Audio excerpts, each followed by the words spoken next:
Hi guys, happy Saturday. I know people hate the weekend. They want the week to get here so we can watch the stock run, all the good stuff. I want to talk about GameStop. I also want to talk about the S&P 500. So if you're familiar with the markets right now, everything's burned off 10 to 20%. I'm talking about every single company out there. Name it, doesn't matter what you look at. And I don't care if it's the top tier. I don't care if it's Apple, Nvidia, Microsoft, or the whole market. Everything's 10 to 20% off right now. And then when I look at GameStop, right, I focus on a couple of different things. I focus on the bottom of the S&P 500, not the top.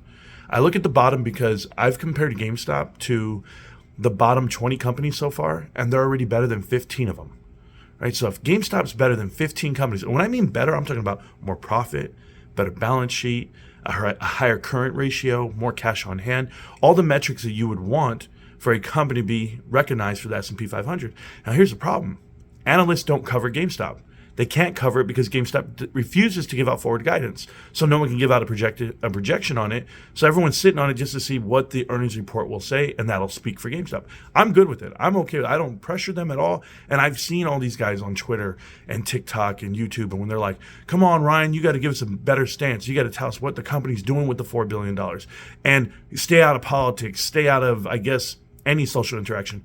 And I just want to tell you guys, from a supporter of GameStop, for these last 3.5 years, all everyone ever asked for was a leader that's more vocal, more than what we had before.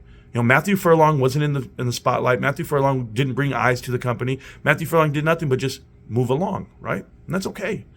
But Ryan Cohen is a decisive individual. And apparently you guys hold more weight to his words than anyone else. It's almost Elon Musk. It's almost like that in that same cut. So I'm just going to tell you something. Either you want a great leader and you want him to work for free and you want him to do all the great things for your company, or you don't. And then you're going to complain about the other stuff he does. No one's perfect, okay? And no one's going to run the company just the way you want it. But for all you investors out there that are complaining about Ryan, give me a break. Go find a different company to invest in, and or just be here for the splash that is GameStop. Half of you guys are only here for a short squeeze anyway, and you probably don't even shop at GameStop. So please, spare me with the nonsense. As far as the stock market goes, yes, it's all falling apart. The top's falling apart. The bottom already is falling apart. Over 450 companies in the S&P 500 currently trade below the 50-day moving average. What does that tell you? 90% of the whole market is propped up, well, we know, by the Mag 7.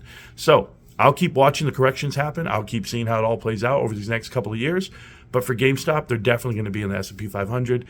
We'll just see when it really happens, won't we? I'll be here. I'll see you around, millionaires. Peace.